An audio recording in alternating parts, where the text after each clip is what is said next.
আর তুমি যদি বলো তাহলে আমি দোয়া করব। তখন মহিলাটি বলছে, আমি এই রোগের উপরে ধৈর্য ধারণ করলাম, তবে একটু আল্লাহর কাছে আপনি দোয়া করেন আমি যেন কাপড় খুলে না ফেলি। তো আল্লাহ রাসূল বলেন, আচ্ছা ঠিক আছে। হাদিস বুখারী মুসলিম। তাই আব্দুল্লাহ ইবনে আব্বাস বলছেন, এই যে যে যে যে এই মহিলা জান্নাতে চলে গেছে, কালো রঙের মহিলা, একবারে নগদ দেখাচ্ছে হাদিস মুসলিম। মানে আল্লাহ রাসূল বলেছেন যে তুমি যদি এই রোগের উপরে ধৈর্য ধারণ করতে পারো তাহলে তুমি জান্নাতি। তখন মহিলা উত্তরে কি বলেছে, আমি ধৈর্য ধারণ করলাম। যার জন্য জ্বর হলে সিঙ্গাপুর যাবেন না। আপনি দেখেন আলী ইহতেশাম টিভিতে জুমার খুতবা যেগুলো এখন ধারাবাহিক চলছে, 2020 সালের করোনা ভাইরাসকে লক্ষ্য করে এখন জানাজার সালাত চলছে। তাতে এক জায়গাতে বলা হয়েছে মানুষের গায়ে যখন জ্বর হয় তখন জ্বরের কারণে তার পাপ ঝরতে থাকে ওইভাবে যে কামারের ভাটিতে লোহা দিয়ে স্বর্ণ চাঁদি দিয়ে যখন লাল হয়ে যায় তখন ওর ময়লাগুলি যেভাবে ঝরতে থাকে, পাপ ওইভাবে ঝরতে থাকে মানুষের জ্বরের কারণে।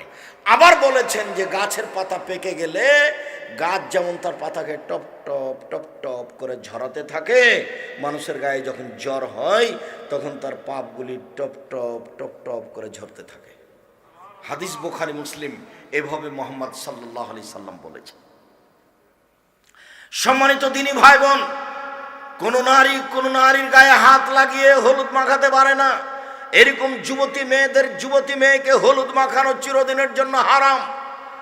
দেবর ভাসুরকে এইভাবে হলুদ মাখানো চিরদিনের জন্য হারাম। হলুদ মাখাতে পারে তার মা মাখাবে, তার খালা মাখাবে, তার ফুফু মাখাবে। তার ভাবি যদি হলুদ মাখায় তাহলে বিবাহের আগেই জেনা, বিবাহের সূচনাতেই জেনা। জেনা দিয়ে বিবাহ চালু হয়েছে। কি দিয়ে বিবাহ চালু হয়েছে? জেনা দিয়ে। রাসূল সাল্লাল্লাহু আলাইহি ওয়াসাল্লাম বলছে, রায়নানে তাজনানে জেনাহুমুন নাজর, দুই চোখের জেনা হচ্ছে চোখ দিয়ে দেখা। অল উজনানে জেনাহুমুল ইস্তেমাউ, দুই কানের জেনা হচ্ছে কান দিয়ে শোনা। অল ইয়াদ জেনাহাল বাতস, হাতের জেনা হচ্ছে হাত দিয়ে ধরা। আর রিজল জেনা আল মশি, পায়ের জেনা হচ্ছে পা দিয়ে চলা। জেনাল কালব তাতমানা তাস্তাহি, অন্তরের জেনা হচ্ছে পরিকল্পনা করা। জেনাল লেসানুতক, জিহ্বার জেনা হচ্ছে কথা বলা। এগুলো সব জেনার মাধ্যম। চিরদিনের জন্য ভাবি দিয়ে, খালাতো বোন, ফুফাতো বোন দিয়ে গায়ে হলুদ মাখানো হারাম। এইভাবে রং মাখানো, ছিটাছিটি করা, এই ঘরে যাওয়া ওই ঘরে যাওয়া, হুড়াহুড়ি, ধর্ম এত পাগল হয়ে যায়নি। মুহাম্মদ সাল্লাল্লাহু আলাইহি সাল্লামের দেওয়া ধর্ম ইসলাম একটা নীতির নাম। যেই ধর্মে এক গিলাস পানি পান করলে 5টা বিধান লাগে, সেই ধর্ম এতই পাগল হয়ে গেছে, বিভা লেগে গেলে আর কেউ মানুষ নাই, সব পশু হয়ে গেছে। ভাবি আর বোনেরা যে কি করছে তার কোনো হিসাব নাই। যার যাও সবাই নাকি ফিরি। নাউজুবিল্লাহ মিন যালিক, নাউজুবিল্লাহ মিন। এটা তো আমার চোখের সামনে। আমি যখন যাই কোনো বিবাহের বৈঠকে, যদি দেখি এরকম তাহলে ওখান থেকে ফিরে আসি। বিবাহ পড়াতে যার কারণে আমাকে সাহস করে না, যেখানে নিয়ে যায় না। আর না হলে দূরে কোনো জায়গাতে বিবাহ পড়ে আমাকে বিদায় করে দেয়।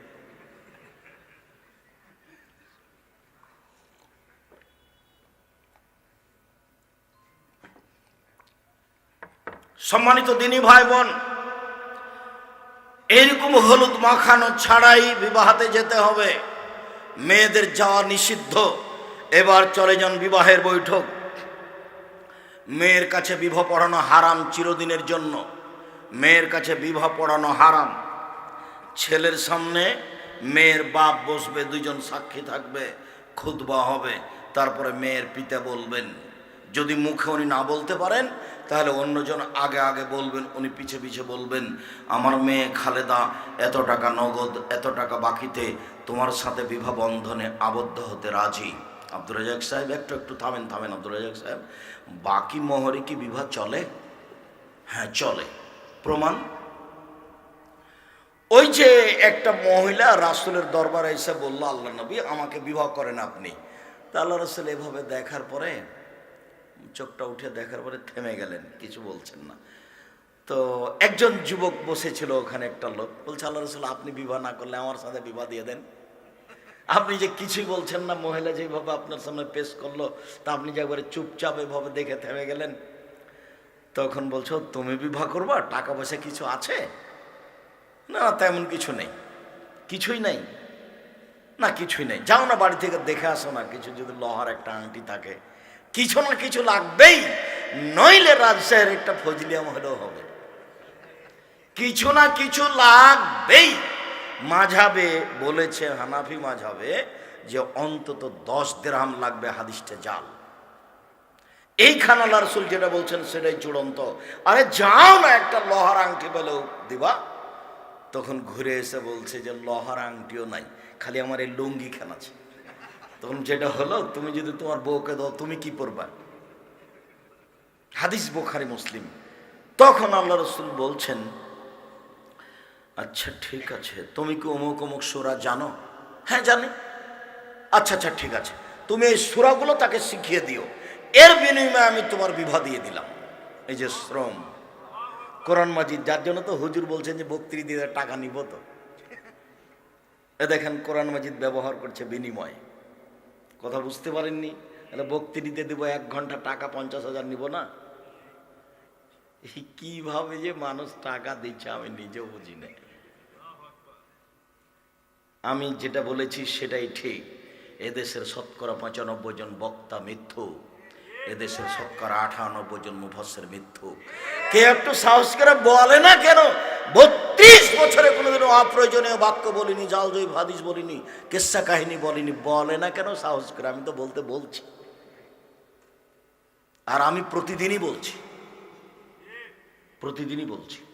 বক্তৃতার জগৎ আমাকে অন্তত দেখাতে হবে না। 32 বছর থেকে বক্তব্য দিয়ে একে আমি হাড়ে হাড়ে চিনি, এই অবস্থাকে আমি হাড়ে হাড়ে চিনি, অক্ষরে অক্ষরে বুঝি। আপনি বুঝতে পারছেন, আস্ত ফাঁকি দেওয়া কিছুই না। যারা বক্তব্যর ব্যবস্থা করেছে তাদের কিছু টাকার দরকার, আর ওও বলছে বক্তৃতা করে আমারও কিছু টাকার দরকার। তো দুইজনের উদ্দেশ্য শেষ হয়েছে, দুইজন বাড়ি চলে গেছে। সলাতের সাথে, ইবাদতের সাথে, নামাজের সাথে কারোর সম্পর্ক নাই। আর এইভাবে গেলে আল্লাহকে চিনাও যাবে না, ও ঘুমাইতেও পারবে না, রাত 10টায়, রাত 3টায় উঠতেও পারবে না। সব মিলে এরকম এলোমেলো চলছে। এটা আমার চোখের সামনে, এই জিনিসটা কেউ তর্ক করতে পারবে না। আর হাদিস কেউ মুখস্থ করে না, এটা একটা অসুবিধা। আলহামদুলিল্লাহ, আল্লাহর অশেষ দয়া, ঘন্টার ঘন্টা আমি হাদিস অনুবাদ করে শোনাতে পারি আপনাকে। আবু হুরায়রা রাদিয়াল্লাহু তাআলা আনহু বলেন, রাসূল সাল্লাল্লাহু আলাইহি সাল্লাম বলেছেন, লা ইহজির রাজুল ইলা রাজুল ফি সাবিন ওয়াহিদ। পুরুষ একজন আরেকজন পুরুষের সাথে যেন এক লেপে না শয়, এক বিছানায় না শয়। ওয়ালা তুফজিল মারাত ইলাল মারাত ফি সাবিল ওয়াহিদ। একজন মহিলা যেন আরেকজন মহিলার সাথে এক লেপে না শয়, চিরদিনের জন্য হারাম। এইভাবে মেসে মেয়েগুলি থাকছে 2-5 জন, ওরা একজন পুরুষ একজন নারী হয়ে জেনা করছে দিন রাত। সমকামিতা, পুরুষও তাই। আল্লাহ নবী নিষেধ করলেন। আল্লাহ রাসূল কি কিছুই বোঝেন না? যার সাথে জিবরাইল চলেন, এই কথার দাম আছে না? এই কথার দাম কত কোটি টাকা আপনি হিসাব করেছেন?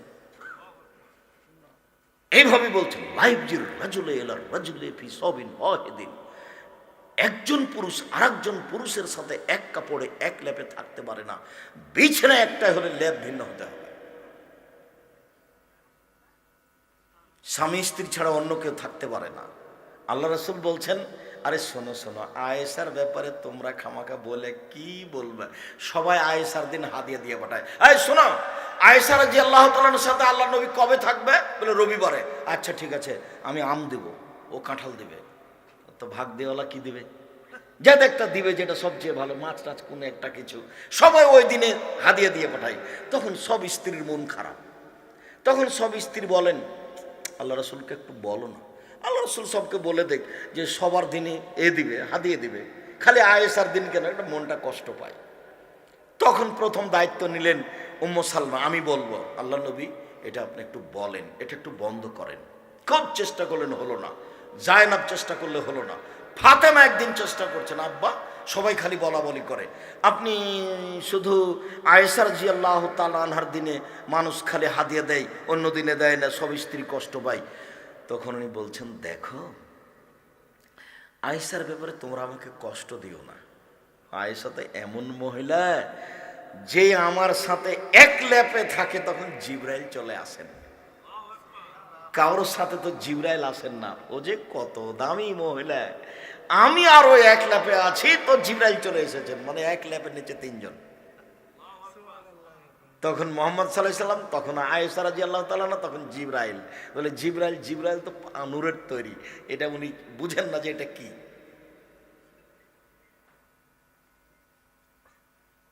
অনুভূতি তার নাই এগুলো, বাস আদেশ পালন করে, 19-20 হবে না, শুধু আদেশ পালন করে, কোনো পাপ নেকি করার কোনো ক্ষমতা নেই। যে বলিলে লাগিয়ে দিয়েছে সুবহানাল্লাহ বলো, দিন রাত বলছে সুবহানাল্লাহ সুবহানাল্লাহ সুবহানাল্লাহ সুবহানাল্লাহ। কোটি কোটি ফেরেশতা, আপনি সুবহানাল্লাহ বলেন না, আদম সন্তান একদিন যদি না বলে তো কোনো আসতে যায় না। গাছও বলছে সুবহানাল্লাহ, তো আদম সন্তানের কি দরকার? সৃষ্টি করেছেন দেখার জন্য, ভালো হলে জান্নাত, খারাপ হলে জাহান্নাম। সৃষ্টি করেছেন দেখার জন্য। তো আয়েশা রাদিয়াল্লাহু তাআলা এই কথা। এবার চলেন বিবাহের বৈঠকে, এত টাকা নগদ, এত টাকা বাকিতে, হ্যাঁ বাকি মোহরে চলবে, এটার প্রমাণ তুমি কোরআন শিখিয়ে দিও। কথা বোঝা গেল না মনে হয়। তো কোরআন কি এখনই শিখিয়ে দিবে না 6 মাস বছর লাগবে? 6 মাস বছর লাগবে। এই যে বাকি মোহরে বিবাহ জায়েজ, তাই বলছে এত টাকা নগদ, এত টাকা বাকিতে। তবে 1,01 টাকা হওয়া এটা আবার সেরে কি কথা? নাউজুবিল্লাহি মিন জালিক। 50,000 হোক, 1 লক্ষ হোক, কম মোহর ভালো। কম মোহর হলে বরকত আছে, এই কথা মুহাম্মদ সাল্লাল্লাহু আলাইহি সাল্লাম বলেন। বিবাহ হয়ে গেল, যদি গুরুত্বপূর্ণ কথা 3 বার বলতে পারে, আমার মেয়ে খালেদা এত টাকা নগদ, এত টাকা বাকিতে তোমার সাথে বিবাহ বন্ধনে আবদ্ধ হতে রাজি, তুমি তাকে স্ত্রী হিসাবে কবুল করো। বলবো কবুল করলাম। বা বুখারীর হাদিসে এসেছে কাবিল তো, কাবিল তো শব্দ বললে হবে, আলহামদুলিল্লাহ বলে শব্দ পার করা হবে না। তো কিছুক্ষণ আগে একজন মহিলা রিং দিয়ে বলছে যে আমার স্বামী যখন কাবিল তো বলে, তখন কাবিল তো বলতে পায়নি, ওই কাজী সাহেব আর আগের কথা বলতে লেগেছে, তাহলে কি বিবাহটা হয়েছে? তখন আমি বলছি তুমি দেখ বেকায়দায় ফেললে, তোমার বাপ ছিল কি না? বলে হ্যাঁ ছিল। তাহলে এবার কাবিল তো ওর কিছুই লাগবে না, সব কিচ্ছু লাগবে না, বিবাহ হয়ে গেছে। তোমার বাপ ওখানে উপস্থিত না থাকলে বিবাহ বাতিল হয়ে যেত। বাপের খুব পাওয়ার এখানে। খালি বলেছে মেয়ে দিলাম, ও বলল নিলাম, বাস 2 জন সাক্ষী, এতে বিবাহ হয়ে যায়। তো এই হলো বিবাহের পদ্ধতি। এখন দাঁড়িয়ে চট করে বলছে আপনারা অলিমা নিয়ে খেয়ে যান, খেজুর নিয়েছে কিছু, খেজুর, নগদ খেজুর, জি না, এগুলো চলবে না। এখানে কোনো কিছুই নাই, এখানে সুন্নাত 2 রাকাত সালাত নাই, এখানে খেজুর নেই। এখানে মেয়ের পক্ষ থেকে ছেলের পক্ষ থেকে বলতে পারে আপনারা যারা উপস্থিত আছেন খাওয়া দাওয়ার ব্যবস্থা আছে, আজকের জন্য সময় পার হয়ে গেছে, সেই জন্য খেয়ে যেতে পারেন। কিন্তু এই খাওয়া সেই খাওয়া নাই, বিবাহের সাথে যেটা সম্পৃক্ত খাওয়া সেটা অলিমা। এবার নিয়ে আসেন বউ, সাজগোজ করে নিয়ে আসেন সেটা ভিন্ন কথা, ওই গাড়িতে আপনি আসেন সেটা ভিন্ন কথা, কিন্তু এইভাবে সাজিয়ে আর একজনকে সাদা করে নিয়ে আসা যাবে না। আর কমিউনিটি সেন্টারে মেয়েটা এইভাবে পুতুল হয়ে বসে আছে এরকম জায়গাতে, সবাই তাকে দেখছে ওই নাকি ফিরি। আচ্ছা ধর্ম এইভাবে পাগল হলো কি করে? বুদ্ধি বিদ্যা মানুষের কোথায় হারিয়ে গেল? আমাকে দেখলে মনে হয় যে এরাই হলো পশু প্রাণী, গরু ছাগল। বুঝেও বোঝে না ওরা, অন্তর আছে বোঝে না, দেখেও দেখে না ওরা, চক্ষু আছে দেখে না। উলায়েকা কালা নাম, তারা পশু প্রাণীর মতো, তারা গরু ছাগলের মতো, তারা কুকুর শ্রীগুলের মতো, বালুমাদাল বরং তার চেয়ে খারাপ। একটা মেয়ে এভাবে বসে থাকবে, সবাই দেখবে ধর্ম কি পাগল হয়ে গেছে? এর চেয়ে নোংরা নেককার জঘন্য বর্বর কাজ কি থাকতে পারে? সাফর ইবনে মুআত্তাল আয়েশা রাদিয়াল্লাহু তাআলা আনহা বলেন, আমি তো রাসূলের সাথে যুদ্ধে গেছিলাম, আমি পায়খানার জন্য বাইরে গেলাম, বাইরে থেকে এসে দেখি আমার গলায় হার নাই। কি ব্যাপার, হার কোথায় হারিয়ে গেল? আমি হার খুঁজতে গেছি, তখন সাহাবীরা আমার হাওদাটা উটের উপরে তুলে দিয়েছে। আমি ছিলাম হালকা পাতলা মেয়ে, ওরা বুঝতে পারেনি যে ভিতরে পালকির ভিতরে আয়েশা আছে কিনা, ওরা তুলে দিয়েছে, ওরা বুঝতে পারেনি। আমি ছিলাম কম বয়সের মহিলা, গায়ে গোস্ত ছিল না, এগুলো সব উনি নিজে বলছেন। হালকা পাতলা মহিলা, ওরা বুঝতে পারেনি। এবার তো এসে দেখি কেউ নেই, আমি তো বেকায়দায় পড়ে গেলাম।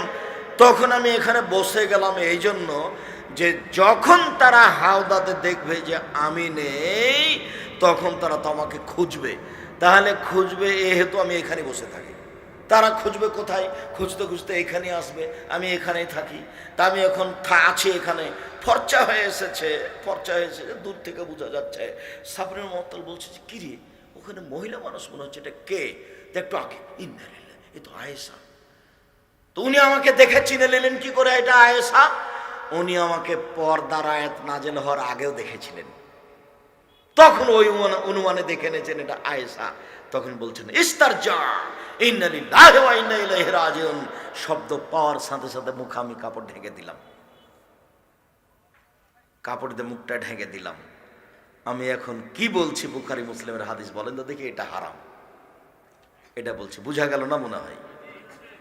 যেমন শব্দটা আমি পেয়েছি তেমন আমি কি করলাম? আমার মুখটা আমি ঢেকে দিলাম। কিন্তু উনি আমাকে চিনে ফেলেছিলেন, পর্দার আয়াত নাযিল হওয়ার আগে আমাকে দেখেছিলেন, সেই জন্য। এইভাবে কমিউনিটি সেন্টারে মেয়েকে সাজানো হারাম। চলেন এবার বাসর রাত, ঘর সুন্দর করে সাজাতে হবে, এই কথাই ঠিক। আয়েশা রাদিয়াল্লাহু তাআলা বলছেন, আমার মা আমাকে ডাকলেন, আমি দৌড়িয়ে আসলাম, ধুলোবালি আমার শরীর থেকে সরিয়ে দিলেন, তারপর মহিলাদের কাছে নিয়ে গেলেন, তারা সুন্দরী করে সাজালো। বিউটি পার্লারে যা কিছু আছে সবই দিতে পারে, বিউটি পার্লারে ঢোকানো নিষেধ। তারপর সুন্দরী করে সাজিয়ে একটা ঘরে নিয়ে গেল।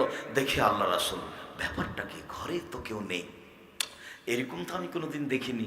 আমার মা এখানে কেন নিয়ে আসলো? আমি আল্লাহ রাসূল ছাড়া তো কাউকে দেখি না ঘরে। আমি একটু কেমন কেমন ভাবছি, ভাবতে আসমা বিনতে ইয়াজিদ একজন মহিলা এক গ্লাস শরবত নিয়ে এসেছে, এসে বলছে, আমার হাতে দিয়ে বলছে, আল্লাহ রাসূলকে দাও। তো আমি লজ্জা পেয়ে গেলাম, আমি রাসূলের হাতে কোনো কিছু এখন পর্যন্ত দিইনি। আমি লজ্জা পেয়ে একটু মাথা নিচু করে আছি। তখন আমি বলছি, না শরবত নাও, গ্লাসটা নাও, রাসূলকে দাও। তা আমি দিলাম।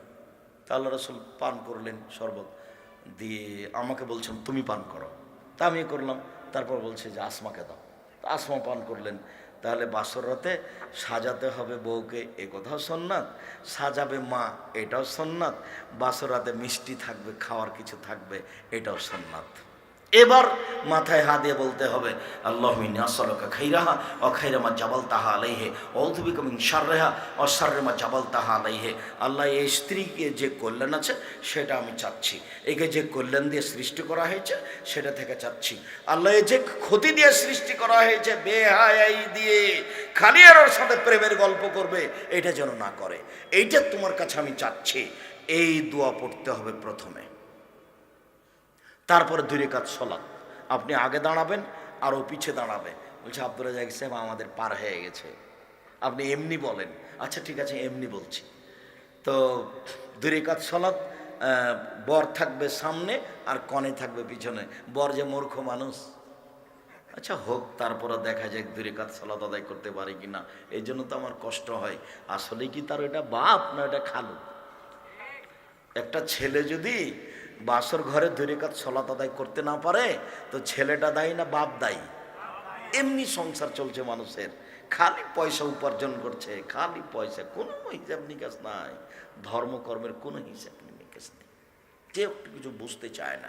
এবার দাম্পত্য জীবন, রাসূল সাল্লাল্লাহু আলাইহি সাল্লাম বলছেন, এই যে আতাহালাহু, যখন কোনো মানুষ তার স্ত্রীর কাছে যাবে, ফালিয়াকুল, সেজন্য বলে বিসমিল্লাহি আল্লাহুম্মা জান্নিবনা শায়তান ওয়া জান্নিবিশ শায়তান মা রাযাকতানা। আল্লাহ, তুমি আমাকে আর আমার স্ত্রীকে শয়তান থেকে রক্ষা করো। আমাদের মিলনে যদি কোনো সন্তান হয়, তাহলে সন্তানকে তুমি শয়তান থেকে রক্ষা করো। এ দোয়া না পড়লে শয়তানের ভিতরে ক্ষতি থাকবে, শয়তানের প্রতিক্রিয়া তার ভিতরে থাকবে। এ তো হলো, দিন যায় রাত্রি যায়, পেটে বাচ্চা আসলো, দুইজনে এখানে দোয়া করবে, রব্বে হাবলি মিনাস সালিহিন, একটা সৎ সন্তান দাও। রাতে দোয়া করবেন, আপনি আপনার স্ত্রী করবে, দিন যায় রাত্রি যায়, দিন যায় রাত্রি যায়, 10 মাস 10 দিন পরে সন্তান প্রসব হলো। এবার শোনেন, রাসূল সাল্লাল্লাহু আলাইহি সাল্লাম বলছেন, লা তানজুরুল মারাতিল আওরাতিল মারাতে ওয়ালা ইয়ানজুরুল রাজুলের আওরাতির রাজুলে।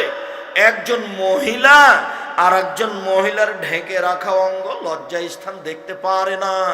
একজন পুরুষ আর একজন পুরুষের ঢেকে রাখা অঙ্গ, লজ্জা স্থান দেখতে পারে না। সারা দিন যে ঘরে মেয়ের সন্তান প্রসব হবে গ্রামের গতিতে, সারা গ্রামের মেয়ে ওই ঘরে যাচ্ছে, এটা নিষেধ, চিরদিনের জন্য নিষেধ। একজন বুদ্ধিমতী মহিলা সেখানে থাকবে। নিরুপায়ী হয়ে আপনি হাসপাতালে নিয়ে যেতে পারেন, সেটাও ভিন্ন কথা, তবু সেখানে তার জন্য নির্ধারিত মেয়ে 2-1 জন রেখে দিতে হবে। এই অবস্থা